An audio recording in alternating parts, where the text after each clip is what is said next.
We get countless videos sent to us of real life incidences, attacks, assaults, street fights for us to break down and analyze. This one was sent to us several months ago, and it's one of the hardest probably to watch, right, of all. And it becomes even worse when you find out a little bit of the backstory.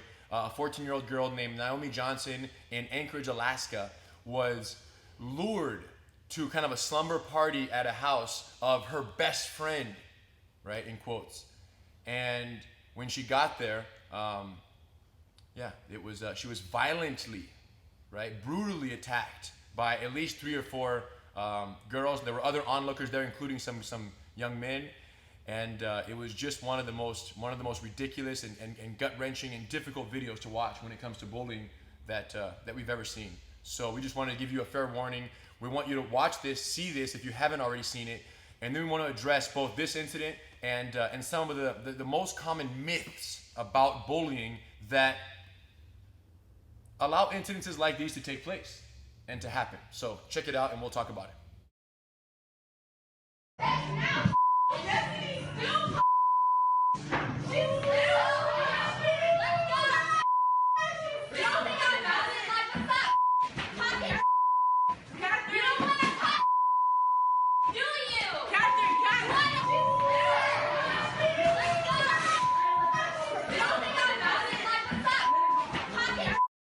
As difficult as that was to watch, what's even worse is that there are thousands and thousands of children that are getting beat up and getting bullied, but there is no video camera, and they're not reaching out, they're not telling anybody, so there's no way for us to know and for us to help them. As much as it hurts for us to kind of even discuss and even showcase this video and the violence of this assault, it gives us the chance to talk about these incidences because they are happening. And if we don't talk about them, they will keep happening to a greater degree. In Naomi's case, for example, after the assault, the parents did not know what to do, you know, and they're desperate. So Naomi dropped out of school, she's doing homeschooling, and the parents were so desperate to give her a fresh start that they even considered moving to another location. I mean, literally, they have no idea what to do. They have no idea how it got to that point because the attacker, the bully in the situation was considered her best friend. So it's just something that has to be talked about because there are options, there are things people can do, you know, preemptively, and even after a situation like this to rebuild the confidence. So we wanted to make it very clear that we want to invite Naomi and her family. We want to basically sponsor them to come to California here, spend some time in Torrance. We don't have direct access to her, but anybody out there who does, please help us get into contact with her. We want to fly the family down, spend a week here training intensively here at the Gracie Academy, and go over much of the Gracie Bullyproof, you know, youth empowerment and self-defense program, because we have the tools and we've used them successfully in other very similar incidences, like Austin McDaniel, who came down and learned the techniques, went back and never had problems with bullying since then. For people who don't live near any academy at all, Gracie Bullyproof Summer Camp, once a year, we have a 1-week camp, 5 days here in Torrance, and this is the first year that we're doing it at over 20 locations outside of Torrance, where kids can travel to these remote locations, certified training centers, and access the same 1-week empowerment opportunity that has been so successful for kids in Torrance for so many years. So check the website, bullyproofsummercamp.com. Now, we wanted to take this opportunity because obviously in terms of a technique, you know, techniques that could have benefited, you know, every single encounter in Naomi's particular situation, we could break down the specific details of how she was grabbed, when she was grabbed, how she was struck, and we would have techniques. Obviously, multiple attackers makes it very difficult with any set of martial skills. But in her case, we're not so concerned with talking about exactly what she could have done when someone grabbed her like this or like that. We're more concerned with addressing how it got to this point. Because that wasn't the beginning of the harassment. That wasn't the beginning of the harassment. She was bullied and lured to the slumber party by her so-called best friend. So we wanted to discuss some of what we call the most common myths about bullying to help parents understand early what they can do to prevent situations like this from happening. So what's the first one? The first one is that friends don't bully friends. I mean, this video is obviously proof. 100% friends bully friends. Now, good friends don't, but someone that you categorize as your friend can very well be one of the most aggressive perpetrators of violence and abusers of the relationship. And how do we know if the person is bullying or joking? That's something that you always ask. What's the difference between joking and bullying? It's the first thing we teach the kids. Joking stops when you ask it to. Bullying doesn't. So if I give you a wet willy and you say, don't Hey, do man, that ever yes. again, and I'm doing it the next morning, there's a problem. Even though we label him as a friend, he's not a friend. But kids need to hear this because they create these little social webs and engagements and relationships, and a lot of times they don't know how to categorize these behaviors and what they even are. But I think here's what's interesting. Some people don't know this, but sexual assaults, 78% of sexual assaults are committed by non-strangers, people that are familiar to the target of the assault. And sexual predators who commit assaults in a non-stranger fashion, someone that you know, familiar, they follow a very specific 4 phases. First phase, intrusion. They make jokes, sexual jokes. They touch you in certain ways. They do certain things to cross the line and essentially violate boundaries and try to cross, test, and press the boundaries. The second phase is desensitization. They want you to become so accepting of those boundary crossings that it becomes acceptable in our relationship. Yeah. It's normal. They just do that. That's just how they are. How they are. Right? And then once they're desensitized, the sexual predator will look to isolate when the opportunity is existing. They'll look to isolate their target to carry out the sexual phase 4, to carry out the sexual assault. Now here's what's crazy. We don't know, but this could be exactly what happened with Naomi. Her best friend probably conducted a lot of intrusive behaviors where they would hang out, and kids do this, where they make mean jokes, they spread rumors about each other, but then they make up the next day and they're on the phone talking and texting to each other, being best buddies. They're just kids. But she's crossing the line repeatedly in her aggressive behavior patterns, intrusive behaviors. It got to the point where Naomi thought, oh, she's just like that. She just says and does crazy things sometimes, but we're still best buddies, right? Until one day it was desensitized, and then the perpetrator, the bully in this situation, felt comfortable isolating, right? So she lured her to her house where she knew she would not have anyone else to help prevent the attack once it began. You guys, look at the similarities in the patterns. So the same way people can sexually assault people familiar to them, and it's so common, 78% or more, friends can bully friends. When there's a friend factor, there's a familiarity factor, and when there's familiarity, the boundaries are clouded. They don't respect the boundaries that exist. Versus if someone just jumped out of a bush and tried to grab you, there is no familiarity, so you would know to defend right away. So it's much more challenging. The most deceptive bullies are people you categorize as friends. It's crazy. Number 2, zero tolerance school policy. That they work. The myth is that they work. They don't work. They don't work.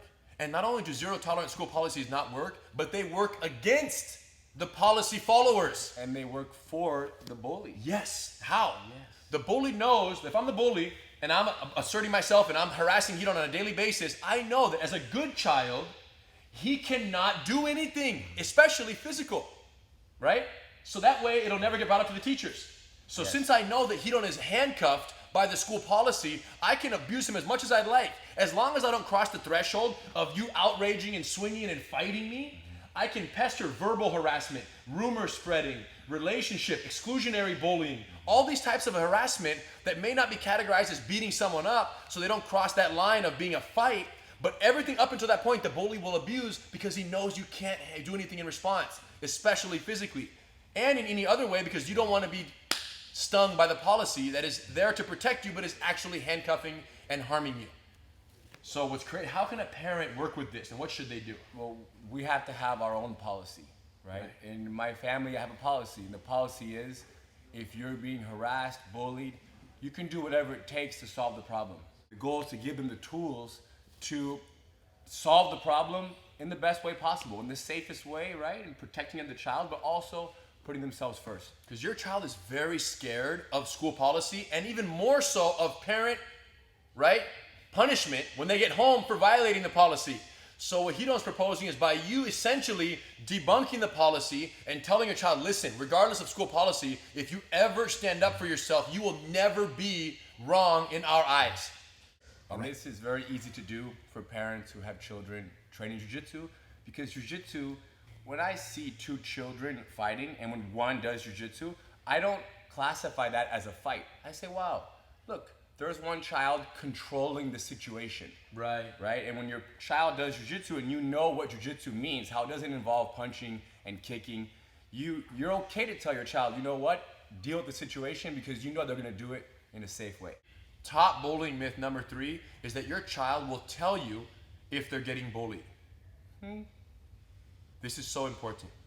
Me and Hidon were discussing this, and what we realized is that for a lot of kids, getting bullied by another child at school is the first time in their life that they've received punishment for no apparent reason or stimulus, right? A kid beats, punches his little sister, go to your room. Break a toy, go to your room. Do this. So there's different reprimand and different repercussions for a child misbehaving at home. At school, the child does not do their homework, does not pay attention, they get a bad grade in class or on a test. So all of these situations are stimulus and response. Stimulus is bad behavior, response is punishment from a parent, teacher, school, or whatever it might be in a bad grade.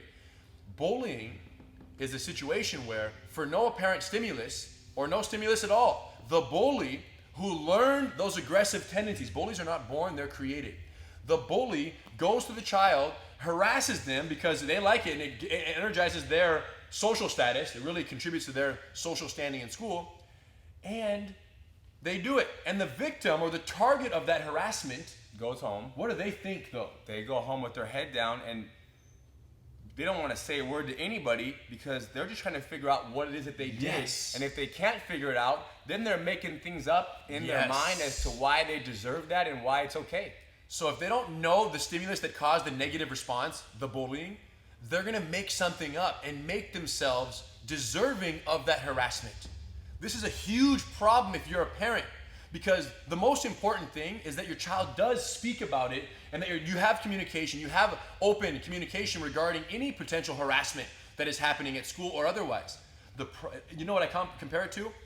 Bullying is like air being injected into a balloon. And it doesn't matter how strong the balloon is, it will eventually pop. You don't know when, you don't know where, you don't know how. Your child is the balloon. And as harassment is taking place, the balloon is filling up. Now, the popping of the balloon for a child may result or manifest itself in, depression. They don't want to eat, they don't want to do their homework, they don't sleep very well, their grades crash. That could be one way. Obviously, there's major depression. Suicidal thoughts have been associated to bullying. School shootings have been associated to bullying. So many violent outbursts of aggression have been associated with the balloon getting too full without any kind of diffusing opportunity. Yeah, that's what I was going to say. There has to be a release valve Yes. on the balloon. And that release valve should be the parents. Yes. To come to the parents and speak to them. And communicate. And parents expect that. They expect, like, wow, you've been getting bullied for the last 8 months? Why didn't you tell me? And speaking to my wife, she's very much, Victoria is very much into parenting right now and children. My wife always explains to me that, when my daughter falls on the ground and she hurts her knee, that sometimes as parents, most parents will grab the kid and say, oh, look at the knee, and they can tell that, it's not bleeding, there's no stitches, no bruise. They say, oh, you hit your knee on the ground, you're okay, you're okay, tough guy, you're a tough guy. Here's my tough girl, you're my tough girl, and they kind of send her off on her way. And what that's doing is that's minimizing the experience, the injury, right? Or whatever the injury, and what happened. Instead of, hey, you fell on the ground and you hurt your knee. And I'm here and hold the child. I'm here to hold you and support you. And I can see, do you need an ice pack? How can I help you through this? So I'm in no hurry to stop my child from crying, and I'm in no hurry to send them off to keep playing their game. I want them to know that when they are uncomfortable, when they're in pain, that I'm there for them no matter what. And by minimizing and kind of, rushing them on and pushing them out the door and sending them back out to their activity, who knows what you're creating. Now you have a kid who's one day 11 years old and is getting bullied and bullied and bullied. And they're feeling pain. Yeah, they're in pain now. And if they come to you, you might say, oh, it's not that bad. Toughen up a little bit. Stand up for yourself. That's if they come. They're not going to come. Well, that's if they come. Because they know what they're going to get. Well, my point is that if they come, you shouldn't say that. Correct. My point is this, but that's created over time. Yes, but they won't even come in the first place because they already know all you're going to do is kind of somewhat dismiss it. Every time they've ever it. been hurt or felt hurt in their life, it's been minimized as, hey, don't worry about it. Just go, be tough. Go, stand up for yourself. It's no big deal. Don't worry about it. And if that's the response they're going to get, they're not going to bring it up to you. And if they don't bring it up to you, it just accumulates in the balloon, you guys. This is so important. So from an upbringing perspective, and I'm glad Hidon's sharing this information with me right now. I got a 6-month-old. And I'm glad Victoria's sharing with me so I can raise my kid. I can't wait for my kid to scrape his knee and me to say, hey, Haven, it's okay. You know, Wait. it's okay that you're injured right now and that you're feeling this pain. Yes. Yeah. So you accept 100%. I'm so sorry you hurt your knee. I understand how much it hurts. And just let him feel that pain is critical. Because then later when he's 11 years old, if ever he gets bullied, he can come to me and say, Dad, this kid's saying this mean thing to me. And he knows that it will not be minimized. This is so major. In addition to that, how else can you ensure that your child will speak to you about bullying when it happens? Make bullying a regular, everyday discussion in the household, at the dinner table, regular. Demystify bullying. Because bullying is not the kind of thing that you only want to address when it happens, because then the mysterious nature of the relationships and how they're being abused will be a mystery to the child. But imagine if the kid's 6 and you say, hey, or even sooner, say, hey, are there kids at your school who do mean things? Yeah, Daddy, there's one kid who did this to that girl over there. Oh, interesting. Why do you think that kid did that? And explain to them the concept of how some kids learn mean things and do them to other kids, and how it's not right, and how bullying is a real thing that exists. Do you understand? So that if ever that real negative energy that exists and is a tangible, understandable concept is directed at your child, they will recognize it for what it is and not categorize it as the deserving harassment like the stimulus and the response that we talked about. There's not a deserving response to some unknown stimulus that they caused themselves. Ultimately, self-defense boils down to boundary setting, right? It boils down to being able to draw the line, and if the line is crossed, defend yourself. Verbally, asserting yourself. Physically, protecting yourself and neutralizing the bully. But here's the worst part, is children will not establish boundaries that they're not capable of enforcing. But to say, hey, Johnny, go stand up for yourself. You're telling him to go establish a boundary. Tell him to stop. Go punch him in the face. Hey, go take surfing lessons, and you can't even swim. Unacceptable. You guys, you can't ask your child to stand up for him or herself unless you have provided them the tools to do so. So before you tell them that, think about, what do they even know? They know how to, play soccer. And that's all they know when it comes to the physical body. So go get them in jiu-jitsu lessons. Yeah. So when the day comes where you say, you know what, stand up for yourself. They say, yeah, I can do that. Yes. I have the tools. I've been taught how to not only verbally assert and interact with the bully to neutralize it preemptively, but I've also know that if he does attack, I have the resources to defend myself. And what's crazy is that the willingness to assert yourself early, preemptively, and very assertively to the bully is probably the reason why you will not have to fight them physically. I've never been in a fight. There you go. We have over 100 certified training centers around the world that are offering the Gracie BULLYPROOF program, regular classes day in, day out. For people who don't live near those certified training centers, we have the Gracie BULLYPROOF Summer Camp that we offer every summer. And this year, for the first time ever, have certified over 20 locations to offer the same exact camp. For those who have no idea what the Gracie BULLYPROOF program is about, we have a little special promo video that will give you some ideas of what you can expect from the program, both here and at all the certified training centers around the world. One incident that there was a local fast food place. There was a older child pushing my daughter.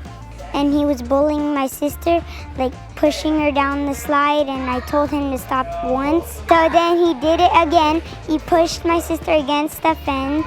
So then I clapped and tackled. My son just took the lessons that he's learned, applied it. He bullied my sister, so then I took him down. But nobody was hurt, and it was making me proud that he had the confidence to go ahead and handle somebody that's much larger, much older, and the kid, he was out of control.